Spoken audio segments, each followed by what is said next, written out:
All right, folks, here is the El Lobo Dune Buggy Volkswagen, similar to a Manx style Volkswagen Dune Buggy here in my garage. Had to move the Can-Am out of the way, got the pre-runner up top.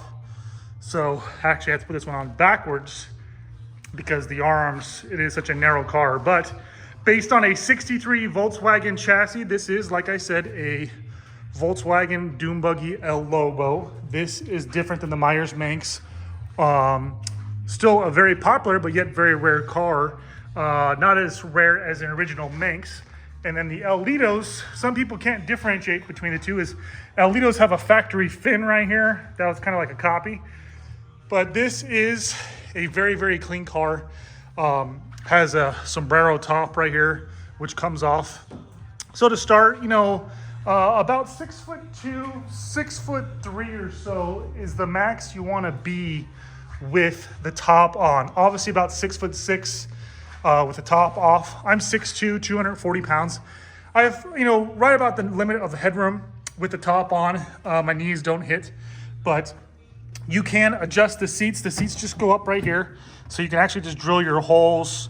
Unfortunately, if you did that, you could put the seats back, you wouldn't have very much room for passengers or your kiddies. You can put like a little pad back there or your cooler. Any type of luggage you want to take with you, if you want to take any type of spare gas cans, like on the top right there. It's kind of hard to see.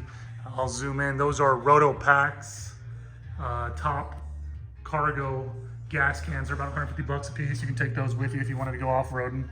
But very, very clean car. It's got all brand new brakes all the way around, stops on a dime. I've had numerous Volkswagens, Bugs, Gias, Volkswagen Bajas, pre-runners. This by far stops the best. I mean, for how light the car is, this actually stops better than the pre-runner or the Can-Am. That's a 2022.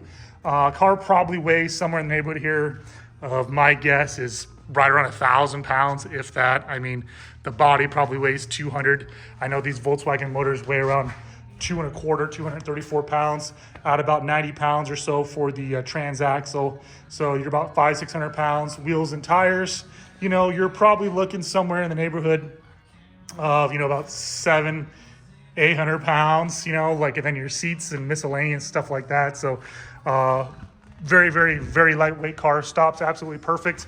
Everything works on the car. The only thing that's not hooked up is the oil temperature. You can find those little dipstick down here.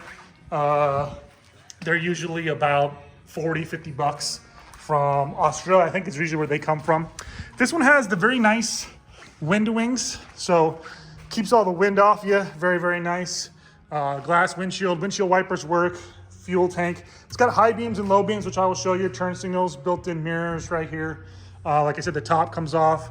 Top is in absolutely perfect condition. It just looks a little, it's stretched out, because obviously the change in weather. Interior is very, very, very nice. Overall, I'd rate the car personally on a scale out of 1 to 10, including the paint, body, interior, motor, brakes, etc. I'd give it about an 8 out of a 10. It has a couple little small blemishes, no major real cracks at all, anything in the body. Like there's a little blemish right there. It's got a small little blemish over here in the front. This is just how I got it. But again, you could put the matching front bumper if you wanted to order one that matches the rear. It's not a show car by any means, but it's a very, very, very nice, tastefully done car. This is the bumper you can put in the front with KC lights.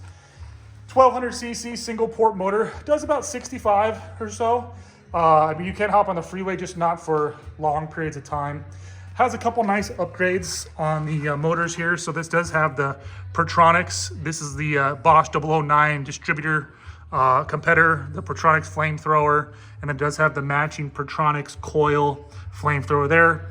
Sand sealed pulley right here with your timing marks to adjust your timing, based on a 1963 single port 1200 cc's, brand new plugs, brand new wires, brand new wheel cylinders, brand new brakes all the way around, brand new master cylinder. Like I said, stops absolutely perfect.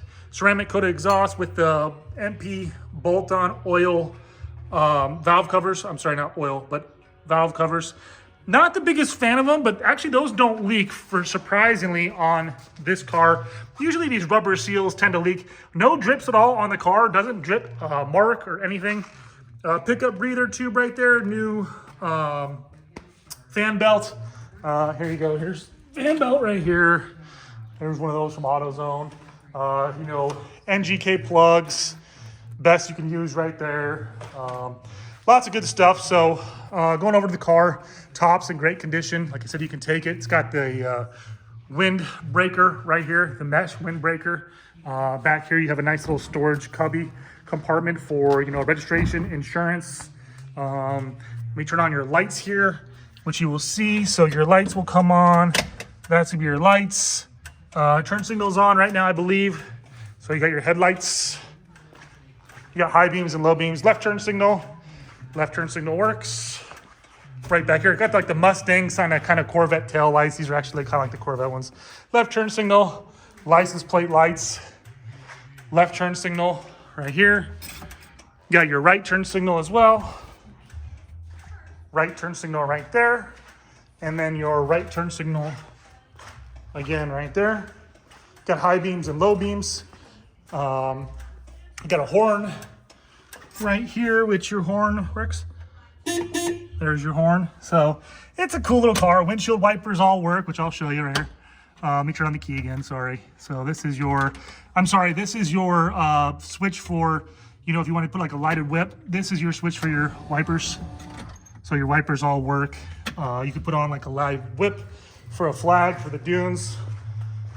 I think I have one somewhere. It's just not included, but here we are in my garage. Let me see if I have a lighted whip somewhere. I'm sure I do. Bear with me. There is a lighted whip. Oh yeah, you can put like one of these on there, you know. But that is the car. No problems. Like I said, it draws major attention. You don't need any type of trailer to tow it. You know, you can use a tow bar.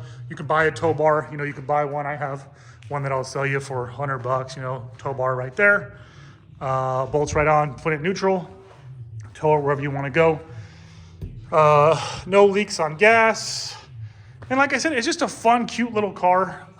If you wanted to do something, you know, nowadays, the hot setup, if you don't like these Volkswagens, you know, you can put a turbo on them and you can put a bigger motor. This is all basically 4 bolts to pull this out. You can pull this out in about an hour by yourself. If you have someone with you, I mean, you can actually knock it down to about 10, 15 minutes. It's 4 17mm bolts. All you have to do is undo your 17mm bolts, disconnect your battery cable, your fuel line there, and your throttle cable. Pops right out. It's about 225 pounds.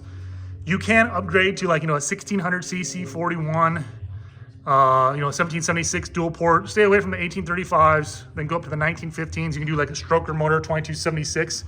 You know, put on dual carbs, turbo, you know, but again, you're at a Volkswagen. So, you know, right here you have, going back to this, you know, 35 horsepower, but a car that weighs, you know, 900,000 pounds. You could put in, like I said, a stroked out Volkswagen.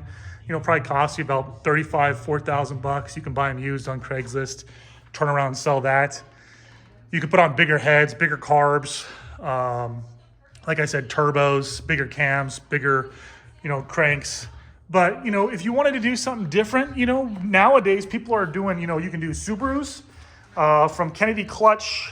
They make an adapter. They run about $800 for any motor. So you can do a Subaru, you can do a Honda. You just got to be careful on the horsepower because that's a little Volkswagen bug transaxle. They're only made to handle about 60 horsepower. So if you're going to do some, you know, like a Ford 2.3, I think the guy's name is Esslinger, 2.3 out of the LX Mustang turbos.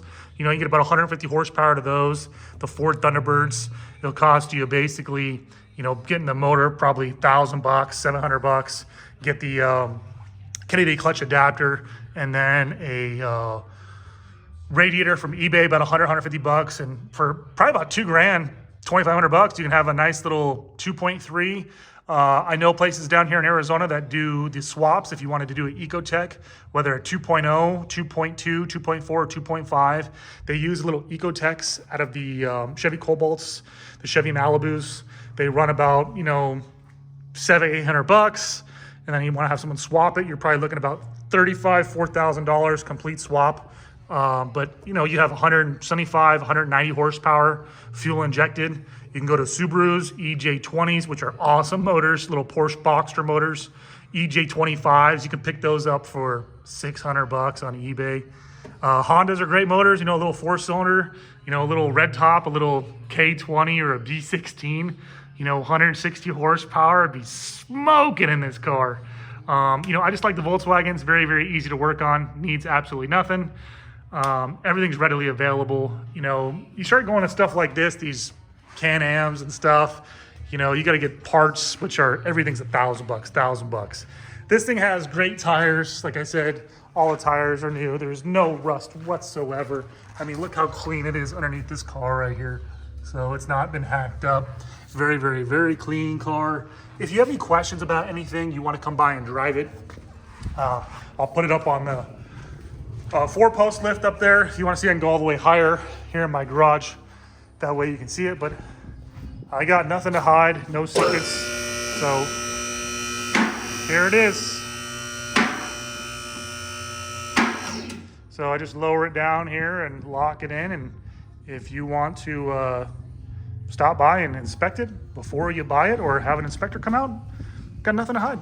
So can't beat that. Any questions, please feel free to contact me. Thank you.